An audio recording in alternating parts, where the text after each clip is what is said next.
とんでもないスキルが来た。つぼつぼと連発スキルウィークボリューム3解説&考察。じゃあスパルと申します。皆さんニューイヤー2026楽しまれておりますでしょうか。連発スキルウィークボリューム3の情報が発表されましたので、同時に発表されたつぼつぼとともに一旦ね見ていきながら解説考察していきたいと思います。いや、つぼつぼね、とんでもないスキルを持っているので、個人的な期待度はかなり高いなと思ってます。アメウロボもね忘れずにやっていただきたいなと思うんですけれども、今からね虫タイプのアメが出たらちょっとキープしといてもいいんじゃないかぐらいのポケモンになってくれるかもしれません。さあ、スキルのポケモンたちがね活躍するウィークが再来週訪れますので、その時にもまた活躍してほしいなと思う皆さんであります。ということでお知らせ見ていきましょう。まずはつぼつぼからいこうかなと思います。新登場つぼつぼです。結構でかそうリサーチャーの皆様が睡眠リサーチを続けてきた影響か、特定のフィールドの近くでこれまで出会えなかったポケモンの姿が見つかったという報告がありました。そろそろ睡眠リサーチでも出会える日が来るかもしれません。新たに出会えるポケモンつぼつぼ虫タイプ、お楽しみにということで、本家ポケモンでは虫岩タイプのつぼつぼなんですが、ポケモンスリープでは虫タイプでの参戦となりました。めちゃくちゃ可愛い。一応アンバー渓谷とフィールド一致のポケモンとなっております。10中8区スキルのポケモンでありましょう。スキルウィークで訪れますし、この後にね出てきますが、新スキルも持ってくるので10中8区スキルのポケモンとなるのかなと思います。新たに出会えるポケモンの情報です。出現開始する日時は2026年1月19日15時からとなっております。該当のポケモンの移行は上記日時から使うことができます。1月19日スキルウィークボリューム3の開幕した15時から登場してくれます。そして出現するフィールドです。結構たくさんあります。若草本島、シアンの砂浜、トープ洞窟、アンバー渓谷、若草本島 EX5 フィールドに出現します。そして出会える睡眠タイプは虫タイプのウトウトとなっておりまして、メインスキルが木の実ジュース元気ウォール S ということで、お手伝いチームのポケモン全員の元気を回復します。時々さらに追加で木の実ジュースを獲得します。木の実ジュースはお手伝いポケモン1匹の元気を20回復する道具で、バッグに最大5個まで持てますということになってます。めちゃくちゃ強そうだし、小回り効きそうだしね、とんでもない汎用性の高さを備えていそうなスキルが来そうですね。そんなツボツボなんですけれども、本家ゲームではねめちゃくちゃ足が遅くて防御と特防がめちゃめちゃ高い、もうカッチカチなポケモンとして知られているかなと思います。攻撃するのはねめっぽう苦手なんですが、とにかく耐えてなんか毒毒とかそういったね技で相手を削り取る、絡め取るね、そういったポケモンになっていますので、スキルタイプというのもなんとなくわかる気がするあんまり木の実タイプっぽくはないよね。木の実ジュースは作れるんですけれども、でポケモンスリープではねつぼつぼの虫タイプというのは木の実エナジーが最も低いラムの実としてね知られているかなと思うので、虫タイプって本当はねそのタイプ特性上はお手伝いスピードが速くなりやすいのかなと思うんですよね。バタフリーとか結構速かったりとか、カイロス、ヘラクロスとかもめちゃくちゃ足の速いポケモンなんですが、足のめちゃくちゃ遅い虫タイプもポケモンスリープ結構いて、クワガノンとかイワパレスなんかは相当その木の実の能力がめちゃくちゃ抑えられている代わりに、クワガノンだったらコーヒーがとっても強いとか、イワパレスだったらスキルもめっちゃ強いし、食材の能力も本当にメタモンとかと引けを取らないぐらい強いみたいなね、そういう極端な調整がされているので、本当にツボツボももうお手伝いスピード限界調整ででおそらく進化しないポケモン無進化ポケモンなので、フレンドポイント16のポケモンになるんじゃないかなと思うんですが、まさかのお手伝いスピード1時間超えとか3600秒800秒4000秒とかね、そういう感じでもうとんでもなく木の実の能力が高いとか、食材の能力がイワパレスに近いぐらい高いとか、そういうね面白い特徴付けがされるんじゃないかなという気がします。かなりスキル特化のポケモンになってもおかしくなさそうなので、その点もね見逃せないんですよね。あとね、ツボツボが持ってきそうな食材についてね、皆さん何かしら予想できるものあればいろいろと教えていただきたいなと思います。ツボツボって何を発酵させるの発酵させそうな食品って何お豆腐大豆かなねえ、まあ木の実ジュースを作るぐらいだからリンゴとかだったりするのかな。そうするともうね、食材の能力激低か、まあなんかゴルダックとかみたいに第二食材リンゴ4個みたいな、そういう感じで来るのか、まあねちょっとわからないんですけれども、非常に性能が楽しみなポケモンとなっております。さあ、そして問題はここよね。メインスキル木の実ジュース元気オール S ということで、まあおそらく普通の元気オールよりは回復量の低いスキルになるんじゃないかなと思ってます。というのも、元気オール S ってクレセリアの三日月の祈りが該当するんですよね。で、クレセリアの三日月の祈りも普通のやつの3分の2以下ぐらいの回復量しかないので、まあこっちが本体、回復が本体というよりかは、まあ、半ばね、木の実バースト部分の方が本体なんじゃないかと私は思ってるぐらいなんですけれども、結構ね、その回復量には差があるんですよね。それこそね、ちょっと軽く計算ツールで見てみたんですが、クレセリア、サーナイト、パーモット、ニンフィア、プクリン並んでてもらって、全員スキル確率アップ M を持っててもらって、睡眠時間9時間。で、1日元気オール4回回復した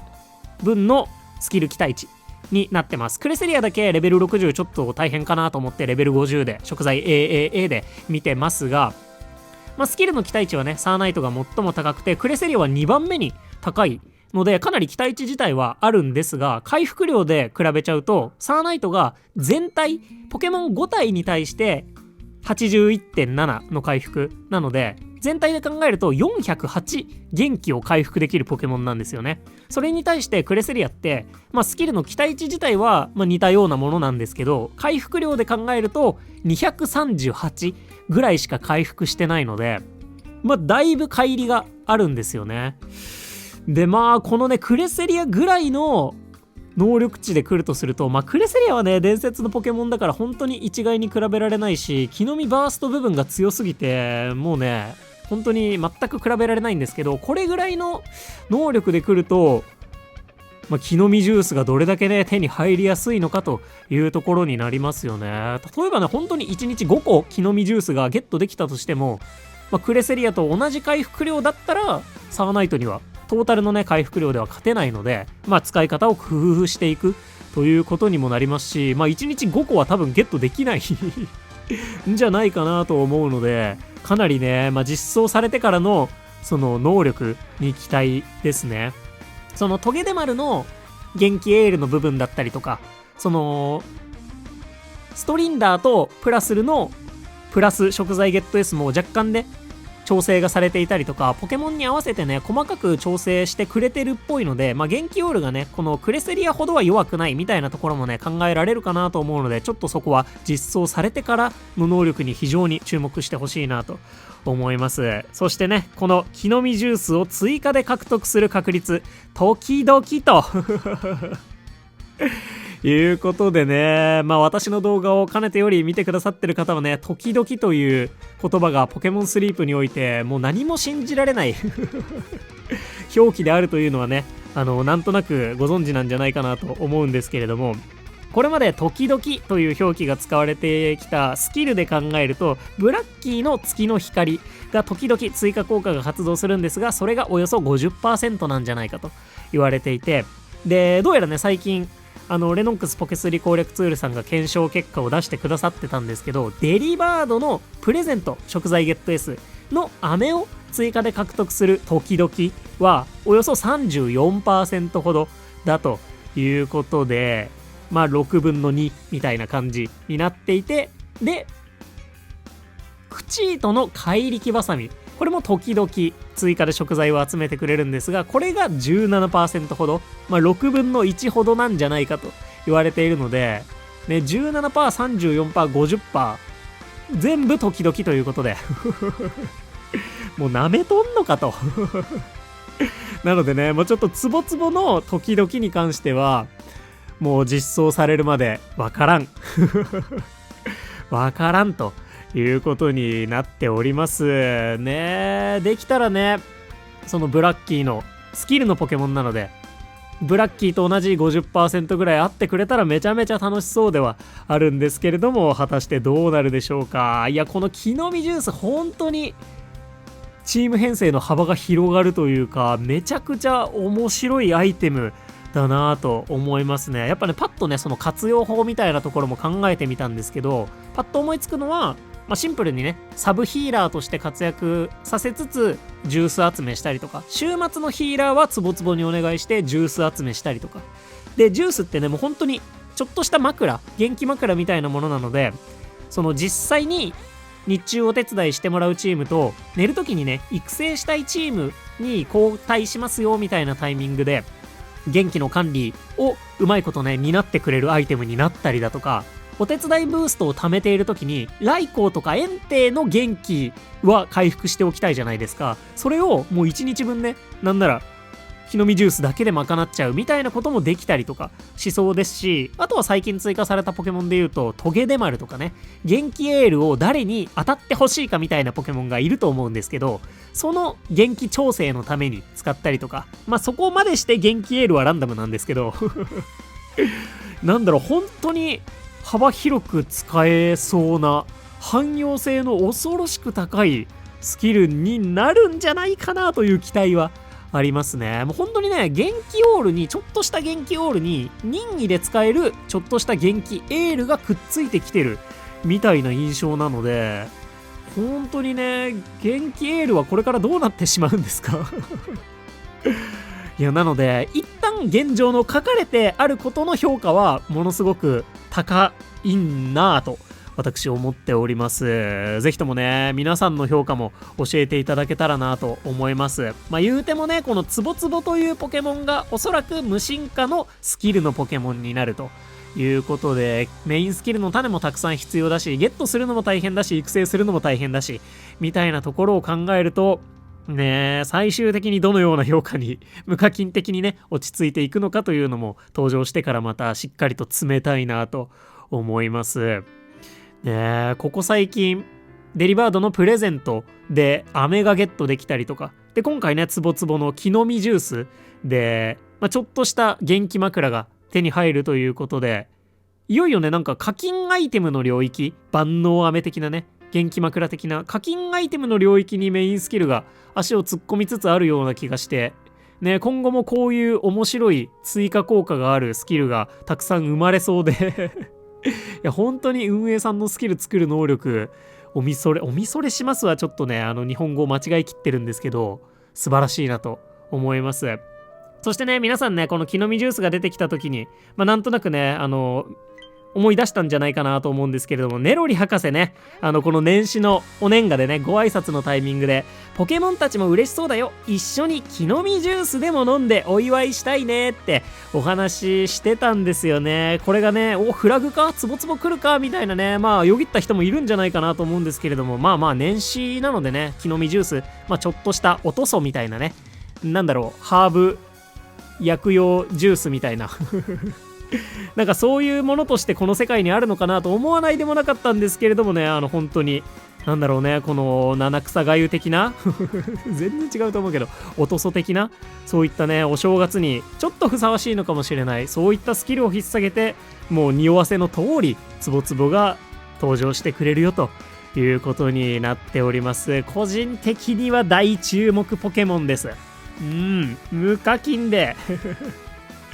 厳選育成できるのかというね、あまりにも高いハードルはありますけれども、大注目ポケモンで行かせていただきたいなと思います。今までもね、この年始に登場したポケモンって結構環境を壊したデデンネのことなんですけど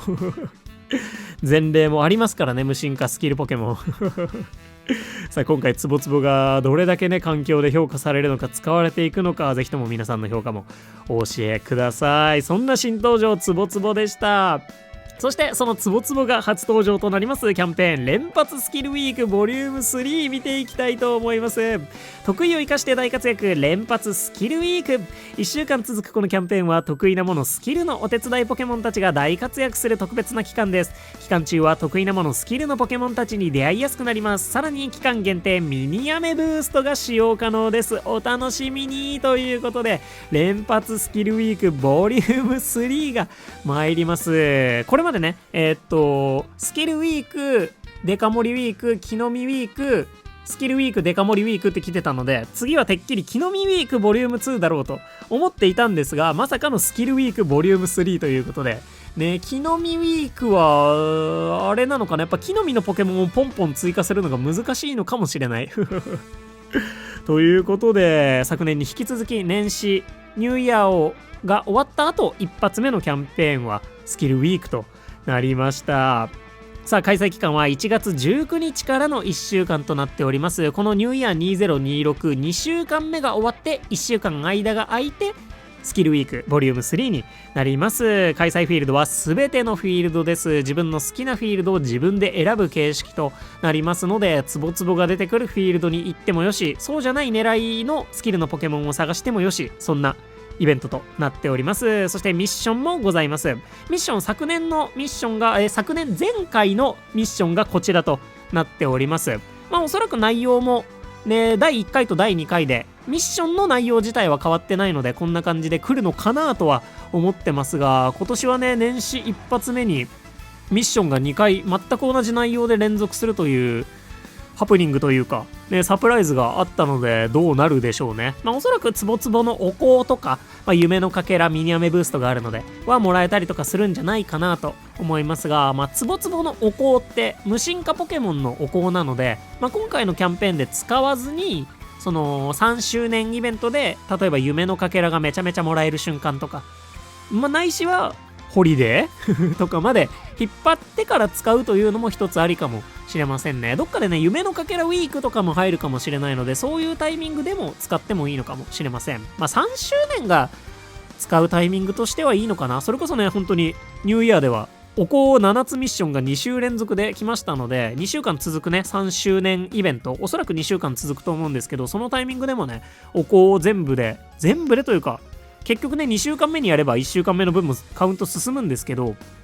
お香ミッションのために取っておくとかしてもいいのかもしれないなと思います。はい、そんなミッションもございます。ポケサブレも若干補充されるはずなので期待したいなと思います。さあ、そしてこちらボーナスとなります。期間中開催フィールドで以下の効果が発生します。全日程において得意なものスキルのお手伝いポケモンのメインスキル発生確率 1.5 倍、得意なものスキルのお手伝いポケモンのメインスキル発動時にメインスキルのレベルプラス3、期間限定ミニアメブーストが使用可能。その日のリサーチャーの睡眠タイプに限らず他の睡眠タイプのポケモンも出現。睡眠リサーチにて特定のポケモンの出現確率アップとなっております。ピックアップは後ほどしっかりと見ていきます。もうとにかくスキルのポケモンが全員強化される、そんなキャンペーンとなっております。最近ね、界隈でスキルのチームにおける天井があるんじゃないかみたいな議論が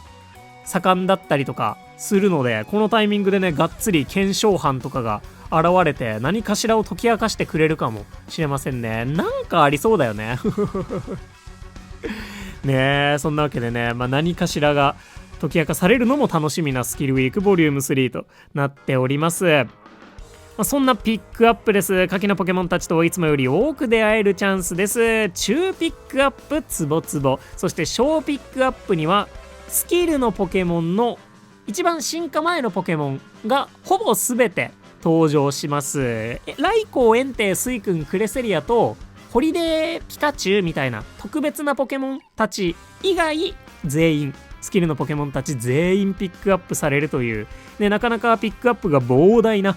キャンペーンとなっております。基本的にはツボツボ狙いをするのかどうかみたいなところでね、考えるのがいいんじゃないかなと思いますけれども、各フィールドで出会えるポケモンも、ちょっこりだけね、全フィールド解説やってみようかなと思います。ちゃんとやるのは実際に来週どこ行くのタイミングまでお待ちください。一旦ね、今初見で見てる感想のちょっこり全フィールド解説だけやっておこうかなと思います。で、まずこれ1個気をつけてほしいなと思うのが、今回そのピックアップされてるポケモンたちってみんな進化前のポケモンたちになるんですよね。無進化のポケモンはそれなりにそのリサーチ報酬多いんですけど、この種ポケモンのみが大量にピックアップされる系のイベントの時ってリサーチが下振れしやすい可能性があるかなと思うので、そこはねちょっとだけ気をつけてもらえたらなと思います。まあ基本的にはエナジーめちゃめちゃ稼げるリサーチャーの方が気をつければいい要素かなとは思いますね。そしてピックアップがこれだけ膨大で、どこのフィールドもかなりのピックアップの数になっているので、ピックアップ以外のポケモンを狙う、例えばトープ洞窟でナックラーを狙いつつ他のポケモン探そうかなとか、アンバーでタツベイも狙いつつ他のポケモン探そうかなっていうのは、それをメインには考えない方がいいんじゃないかなと思います。ピックアップ以外のポケモンを狙うのは相当なハードルの高さになりそうだなとは思いますね。まあ、そんなようなことをなんとなく意識してちょっと見ていきましょうかね。ってことで若草本島なんですが、まあはちゃめちゃな量まあ、若草は本当にガチの初心者以外の方はおすすめしないんじゃないかなとは思いますね。シアントープにツボツボが出てきてくれるので、初心者の方であれば一旦そっちから検討するのがいいんじゃないかと思いますね。で、シアンの砂浜とトープ洞窟はどちらもツボツボの出現があるので、ツボツボ狙いとしても優秀だろうし、まあ、シアンの砂浜はキモリ、ワシボンみたいなね、木の実バーストのポケモンを一緒に探したりとか、トープ洞窟はヤミラミ、ゴクリン、リオルみたいなね、夢のかけらゲットのポケモンを一緒に探したりとか、そういったところでお呼びがかかるのかもしれませんね。で、ウノハナ雪原、ラピスラズリコハン、ゴールド級発電所はツボツボが出てこないんですよね。なので、まあ、ツボツボ以外のポケモンで探すということになるかと思うんですけど、ウノハナは誰だろう、トゲデマル、パモさんとか。で、ラピスラズリコハンはラルトス、デデンネとか。で、ゴールド級発電所は、まあ、キモリ、プラスルマイナン、デデンネ、トゲデマル、ミミッキュ、エレズン、パモ。結構ゴールドはツボツボ以外のメンツは面白いのかなと思うので、行っていく価値はありそうですね。まあ、ツボツボね。まあ、ここはツボツボの評価次第になるのかなと思います。実際ね、来てみないと本当に評価することはできないので、今回、いや全然、ゴールド行って、なんならそのミニアメブーストする分の夢のかけらも稼ぎつつ、プラスルとかマイナンとか、なかなか飴がゲットできないポケモンの飴も稼ぎつつ、トゲデマル探しますみたいなそういったこともね、できるのかなとは思いますね。ゴールドなんてね、それこそライコーとかミミッキとかもスキル 1.5 倍になったりするので、かなりエナジーも稼げそうな、そういったポケモンを育てている方であればエナジーも稼げそうな1週間にはなりそうですよね。見どころはありそうです。で、まあ多分本命になるのかなが、個人的な本命がアンバー渓谷かなとは思ってます。まあやっぱり石住まい、トゲデマル、ツボツボ、このあたりと、まあプラスルマイナン、エレズンあたりも本当にね、めちゃめちゃ強いポケモンではあるんですよめちゃめちゃ強いポケモンではあるんですけど、メインスキルの種をね、どれもはちゃめちゃにね、食べたい盛りの皆さんなのでなかなかね、無課金的にどうかというのはね、かなりありそうだなとは思ってますね。またアンバーはまだフィールドボーナスがね、あんまり上がってないかなと思うので、行くぞと決める場合は、まあ、来週とかフィールドボーナスを上げに行くのがいいんじゃないかなとは思いますね。まあ、一応本命として据えておきますが、ちょっとね、来週どこ行くまでに意見が変わるかもしれないので、ぜひともね、皆さんの意見も参考にさせてください。で、最後は若草 EX ですね。まあ、若草 EX でもね、しっかりツボツボが出てきてくれるんですが、EX で無進化ポケモンの厳選をメインにするっていうのは、本当にエナジー稼げる人以外は個人的にはおすすめできないのかなと思います。まあこれまでの経験値でのお話になるんですけどね、今まで EX でその無進化のポケモン全然言うても出てきてくれなかった経緯があるので、大ピックアップのトゲデマルすらアカウントによっては1体とかしか、お香を除くと1体とかしか出てこないみたいなことになってたりもしたので、中ピックアップのツボツボかつ小ピックアップがこれだけいるみたいな中で、果たしてどれだけ出現するのかっていうのはありますね。まあ、ただしそのスキルのボーナスは、スキルのポケモンはね全員乗りますので、その木の実が一致しないデバフを食らってたとしても、ヒーラーだとか鍋拡張だとかインフラ系のスキルはデバフを超えて強くなってくれるので、そういう意味では過ごしやすい1週間にはなると思いますし、そう言うの忘れてたんですけど、ニュームーンデーと被るはずなんですよね。言うの忘れてました。1月18、19、20がおそらくニュームーンデーになるかなと思うので、このスキルウィークボリューム3、月火がニュームーンデーだと思います。なので、そのタイミングで、じゃあ色違いを狙ってツボツボのお香を使うとか、シンプルにミニアメブーストもあって夢のかけらもちょっと欲しいなみたいなタイミングでツボツボのパック、お香でもパックを買って置くのであれば、ツボツボの出現がありますし、ニュームーンデーとも被るので一応ゲットにもそれなりに期待できるっていうところで、そこも込みで考えて結構課金されてる方とかであればかなり見どころあるんじゃないかなとは思います。ぜひともね、ニュームーンデーの存在も忘れずに見てみてほしいなと思いますね。ガンガンサブレを投げていけそうだなと思う方は EX、お香かける EX 行ってみるというのもね、一つおすすめですし、色違い入れてきてくれたら最高ですよね。という感じの総評になりますかね。なので、初心者の方はシアン、トープ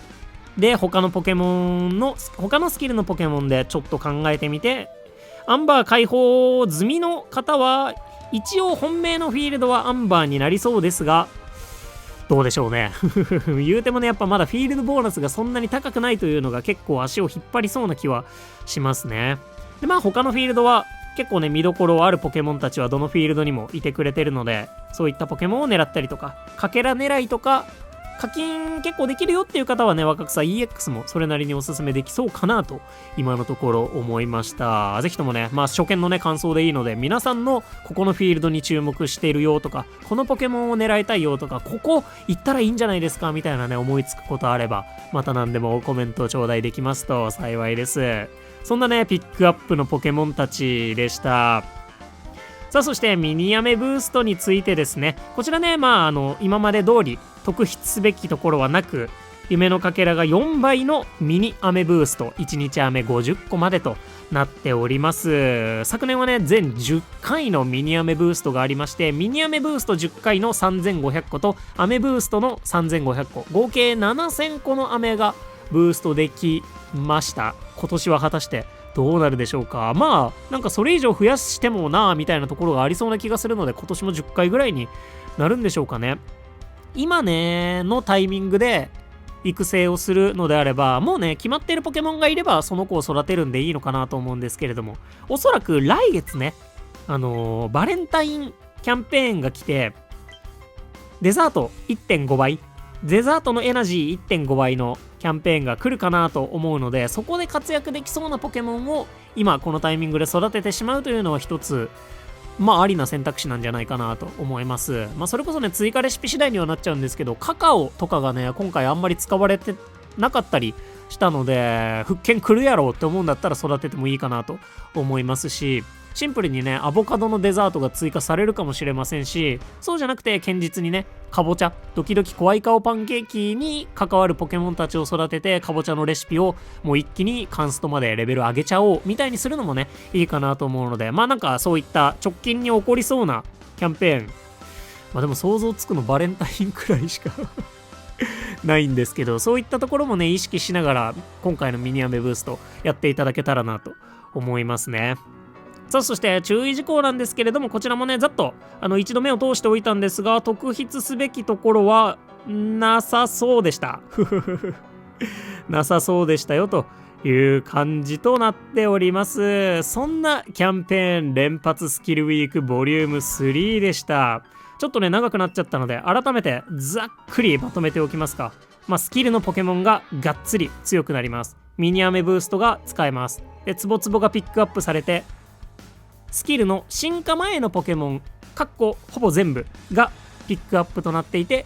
月火でニュームーンデーと被るはずですね。月火でニュームーンデーと被るはずです。そんな連発スキルウィークボリューム3です。いやね、このキービジュアル的なやつにもね虫タイプのポケモン3体と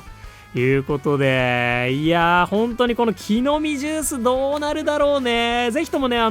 もう私なんかがね考えつかないいろんなもう活用法、木の実ジュース活用法がねあるんじゃないかなと思うので、ぜひともね皆さんの知恵もお貸しいただけたらなと思います。いや、こんなことで使ったらいいんじゃないかとか、私これで使ってみたいなとか思いつくものをもう何でもじゃんじゃん書いていただけますと幸いです。いや本当にね汎用性はちゃめちゃに高そうなポケモンな気がするので、なんかの間違いでフレンドポイント7とかで来てくんないからツボツボ絶対ないよね。フレンドポイント16だよね、ツボツボは。さすがに一応この子合計種族値510とかなかったっけね、プラスするマイナンとかより全然高かったよね、ツボツボね。まあなのでそれが関係するのかどうかはね本当に定かではないんですけれども、めちゃめちゃ足の遅いポケモンなので、本家ゲームではどんな性能でね実装されるのか、もうとにかく楽しみだらけ。時々の確率もわかんないしね、まずは実装を楽しみにしつつ、今はねもうたくさん考察していけたらなと思います。そしてねまた連発スキルウィークボリューム3近づいてきたら、来週どこ行くでしっかりと全フィールド解説もやろうかなと今のところ思っておりますので、そちらもお楽しみに。皆さんのご意見もお聞かせください。というこの2つでしたOK ということで、皆さんねアメウロボもぜひともお忘れなくご利用ください。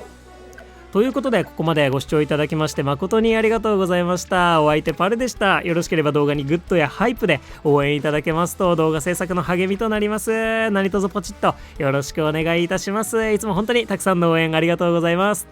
それではねまだまだねニューイヤーも続いているかなと思うんですけれども、最後までねしっかり走り切っていろいろリソースを貯めたりだとか、アメウロボでリソースを確保したりして、1週間ね間空いてからスキルウィーク始まりますので、まあ一旦ここでいろいろと出し切っちゃってもいいんじゃないかということで、1週間のね休息期間の間にスキルウィークに向けて準備していきましょう。今日も元気にいってらっしゃい。またね、バイバーイ。